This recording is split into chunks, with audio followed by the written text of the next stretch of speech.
Shalom a todos e a todas, bem-vindos mais uma vez ao canal Tefilot Hazak. Estaremos trazendo hoje uma meditação sobre os valores pelos quais vale a pena viver. Os verdadeiros discípulos são motivados pelos valores mais elevados possíveis.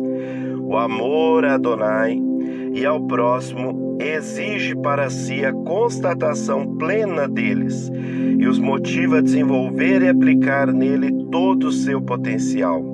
Os valores pelos quais vale a pena viver são agradar a Adonai e buscar o bem maior de toda a humanidade. São esses os valores que todos os discípulos verdadeiros de Yeshua buscam. Eles constituem a base de toda a moralidade. Nós veremos hoje a base da obrigação moral, né? A base da obrigação, ela é a razão ou consideração intrínseca de um objetivo inerente à sua natureza e que nos obriga a fazer uma afirmação racional de que ele deve ser escolhido para o nosso objetivo por seu próprio valor. O bem de Adonai do universo é de valor e de importância intrínseca, e todos os agentes morais estão na obrigação de se decidirem por ele. Devido ao seu valor próprio, é dever de todos os agentes morais dedicarem uma consagração total, universal e ininterrupta para esse fim. O objetivo supremo de Adonai em tudo que ele faz ou deixa de fazer é o bem supremo de si mesmo e do universo. Todos os agentes morais deveriam ter o mesmo objetivo, e isso compreende todo o seu dever. Portanto, está claro que o caráter moral acha-se relacionado com o objetivo supremo, e que o caráter do indivíduo é igual ao objetivo pelo qual ele vive, existe e no qual se empenha. Passemos a examinar as diversas teorias conflitantes a respeito das bases da obrigação moral. A vontade de Adonai é a base da obrigação. Então, vamos considerar primeiramente a teoria simples daqueles que defendem que a tese que a soberana vontade de Adonai cria obrigação e não apenas a revela ou impõe. Esse argumento vamos responder da seguinte forma: obrigação de fazer o quê? Ora, amar a Adonai e ao próximo? É a vontade de Deus que cria essa obrigação? Se ele não tivesse ordenado isso, não estaríamos sob essa obrigação? Nós temos que fazer isso não por causa do valor para Deus e para o nosso próximo, mas porque Deus assim ordena? Se é fato que a vontade de Adonai por si mesma cria obrigação e não simplesmente a revela, então é a vontade e não o interesse, o bem de Deus, que deve ser escolhido por seu próprio valor para ser o grande objetivo da nossa vida. A razão realmente afirma que devemos querer aquilo que Deus ordena, mas ela não pode colocar e não coloca a vontade dele como fundamento da obrigação. Adonai ordena que trabalhemos e oremos pela salvação de todos, pela Teshuvá. Ora, essa ordem é necessariamente considerada como algo obrigatório e não como uma exigência arbitrária, mas como uma forma de revelar infalivelmente os verdadeiros meios ou condições para se atingir o grande e supremo objetivo, o qual devo buscar por causa de seu valor intrínseco. A vontade de Adonai para nós é sempre que o amemos acima de tudo e os outros como a nós mesmos, com base no valor de seu bem supremo e do bem dos outros. Mas o que acontece quando uma pessoa convence a si mesma de que a vontade de Deus é um fim em si mesma e não um meio para alcançar esse fim? Ela cai no fanatismo. Qualquer código de ética que se fundamentar sobre essa premissa fica totalmente desligada com os valores práticos, com valores reais. Um exemplo claro disso são as cruzadas.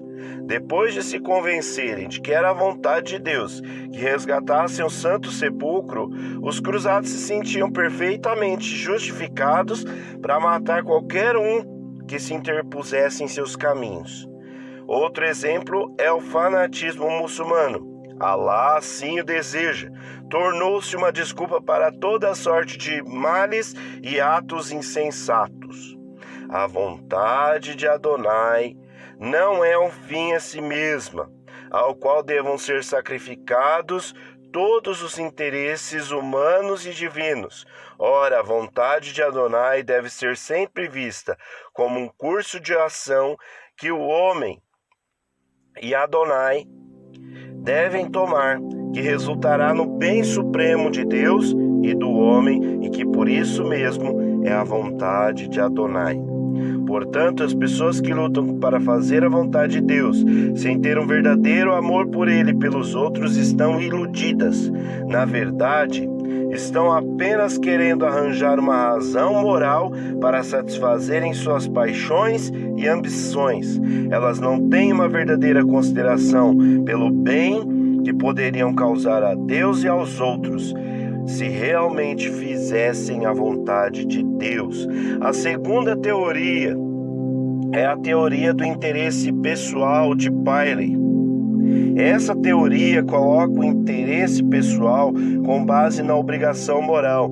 Sobre ela eu digo o seguinte: se o interesse pessoal for a base para a obrigação moral, para ser justo preciso estar a todo instante buscando o meu interesse próprio como bem supremo.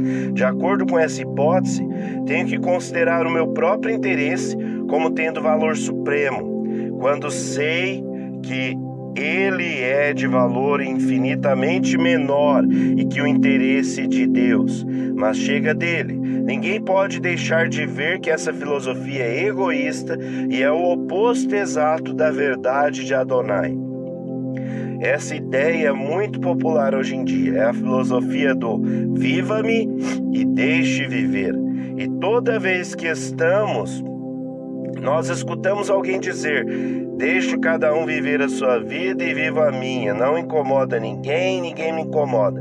Estamos ouvindo uma reafirmação dela. O que essa pessoa está querendo dizer é que vivo para mim mesmo e você vive para si, e vamos procurar não atravessar um no caminho do outro.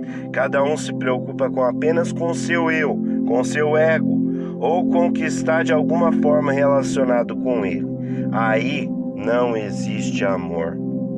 A próxima teoria é a filosofia utilitária. E o que diz a filosofia utilitária? Essa teoria ensina que o fato de que um ato, decisão ou intenção buscarem um bem ou um fim valioso é o fundamento da obrigação de se praticar essa decisão ou intenção. A isso respondo: a decisão e a direção de um ato é valiosa ou não apenas se o seu fim em vista for valioso ou não. Uma decisão se torna obrigatória quando se dirige para a obtenção de um alvo bom. Mas por que obter o bem e não o mal? Porque o bem é valioso? Essa é a resposta.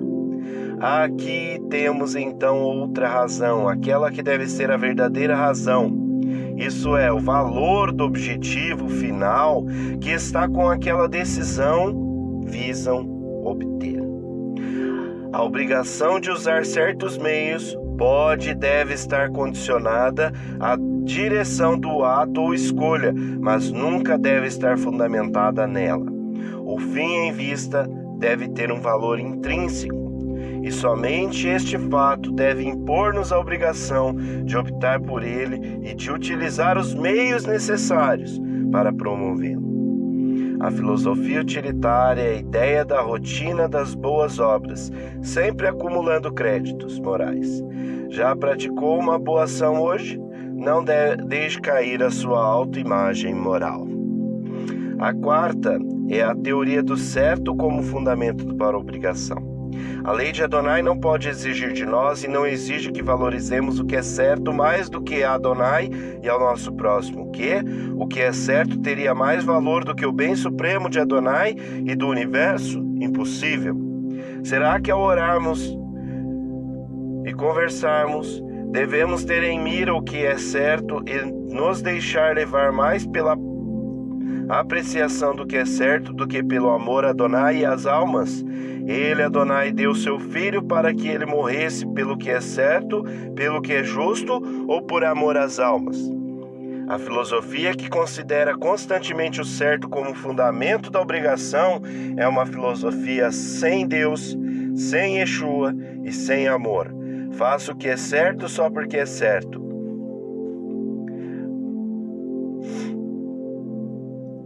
Mas, depois de haver adotado essa máxima, a mente descobre a existência de Adonai e do próximo e percebe que é certo buscar o bem de ambos, mas temos que desejar o bem deles com um objetivo de vida porque é certo ou por seu próprio valor.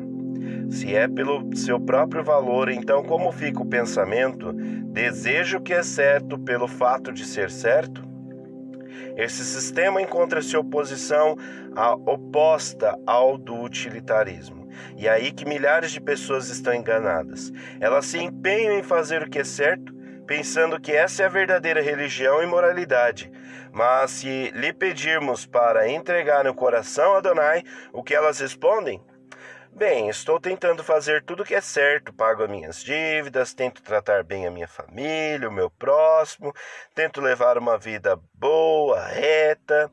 Elas estão sempre tentando fazer coisas que façam se sentir justas, enquanto que o seu ego está entronizado no coração o tempo todo. Em nenhum momento elas são motivadas por um verdadeiro amor a Adonai e ao homem. Apenas se esforçam para ser corretas e quando sentem que não são corretas, muitas vezes sentem um grande prazer em julgar os outros. Isso faz com que elas se sintam mais justas e reforça sua autoimagem moral. O mundo as aceita como pessoas justas e boas e muitas vezes os discípulos os aceitam como nascidos de novo. Estão todos iludidos. A tendência prática das diversas teorias que estudamos até agora. Vamos começar com a teoria que considera a soberana vontade de Adonai como a base para a obrigação moral. Uma interferência lógica e necessária dessa teoria é um conceito totalmente errôneo, tanto do caráter de Adonai como da natureza e desígnio do seu governo. Se a vontade de Adonai é a base da obrigação moral, concluímos então que ele é um soberano arbitrário. Mas se sua vontade se acha sob a lei da razão, então não é ela o fundamento para a obrigação moral, mas sim as razões que são reveladas na inteligência divina. Temos bases para devotarmos total confiança, amor e submissão à vontade de Adonai em todas as coisas. Sua vontade é lei, no sentido em que é a revelação tanto do objetivo que devemos ter, como dos meios pelos quais atingimos esses objetivos. Em seguida, examinaremos as consequências lógicas da teoria da escolha egoísta. Essa teoria tende diretamente, de modo inevitável, para a reafirmação e o despotismo do pecado sobre a alma.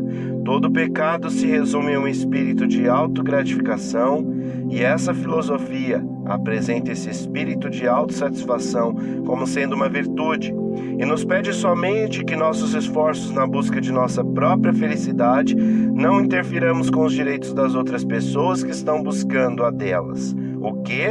Eu não preciso me preocupar com a felicidade do meu próximo, contudo tenho que cuidar para não colocar obstáculos a ela? Mas e por quê? Porque ela possui um valor intrínseco tão elevado quanto a minha. Implicações práticas e consequências da valorização do que é certo. Se uma pessoa adotar esse princípio de fazer o que é certo, que aliás é muito diferente da lei do amor e talvez até esteja oposto a ela, pode ser levada por essa filosofia a cometer atos temerários. Esta, na verdade, é a lei do fanatismo. Ela estima os homens à busca de uma abstração filosófica como sendo o supremo objetivo da vida, em vez da busca dessa realidade concreta, que é o bem de Deus e do universo. Por último, passa a considerar as implicações práticas daquela que considero a verdadeira teoria dos fundamentos para a obrigação moral. Isso é a natureza e o valor intrínseco do bem de Adonai e do universo, como a única base para a obrigação moral.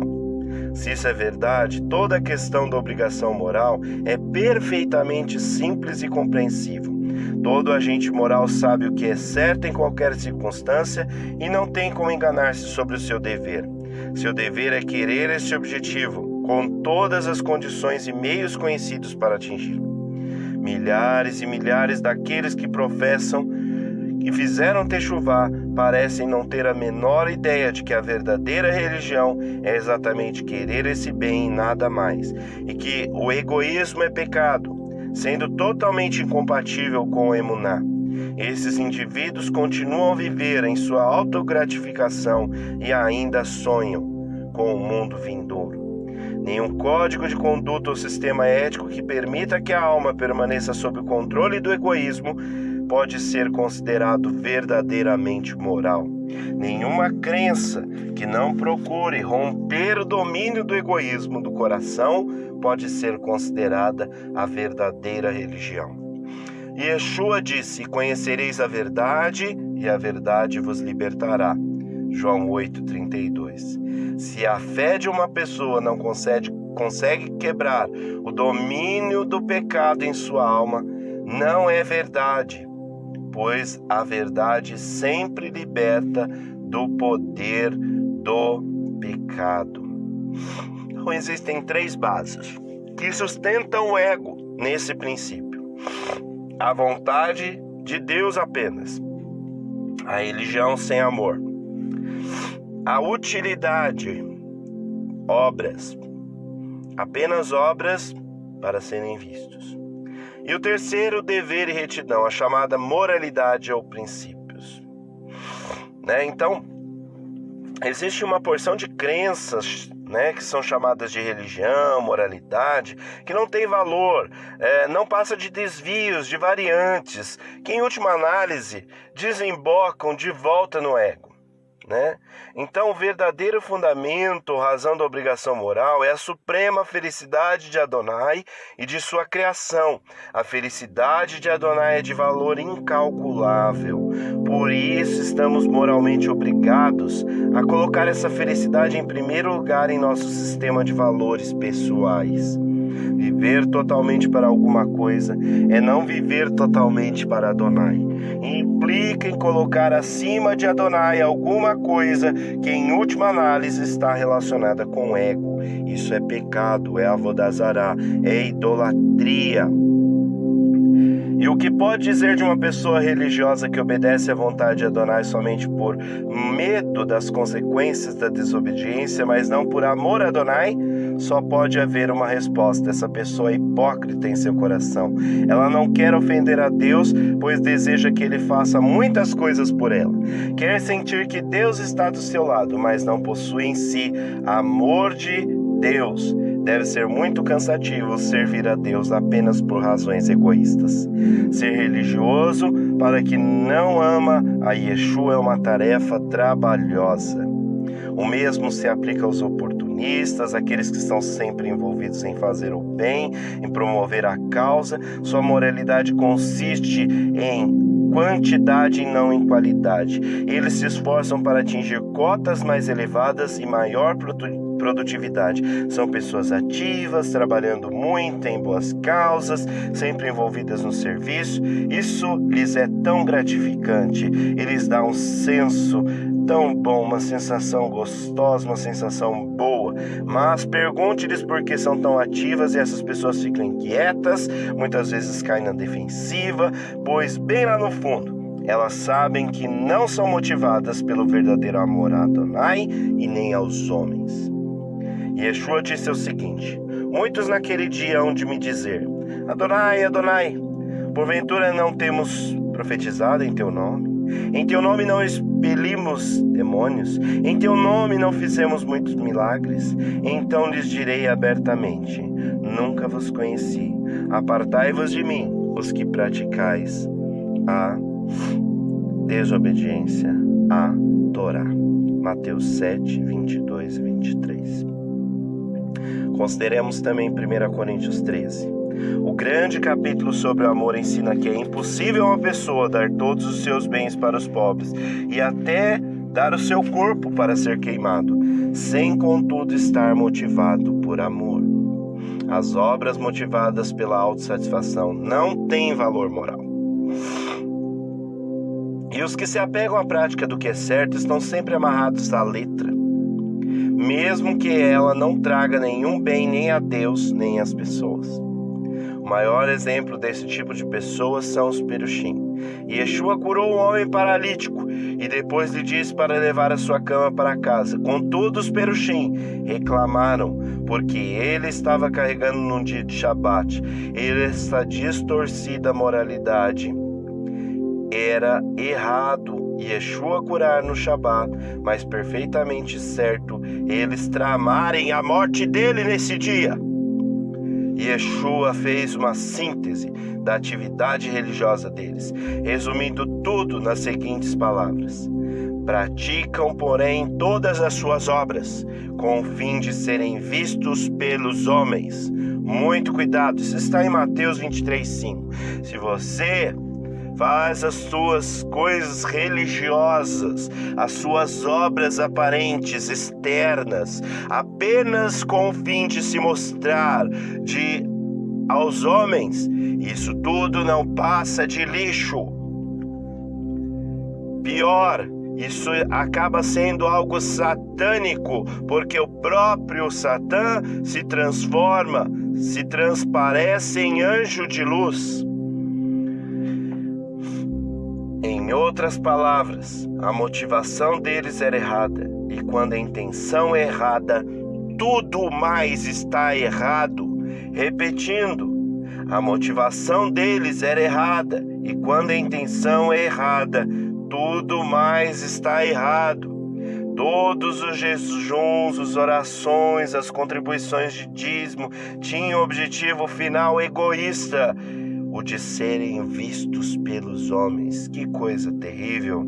Essas pessoas preocupadas em fazer o que é certo são motivadas por um senso de autogratificação, interesse pelo que é certo e não por um verdadeiro Adonai aos homens.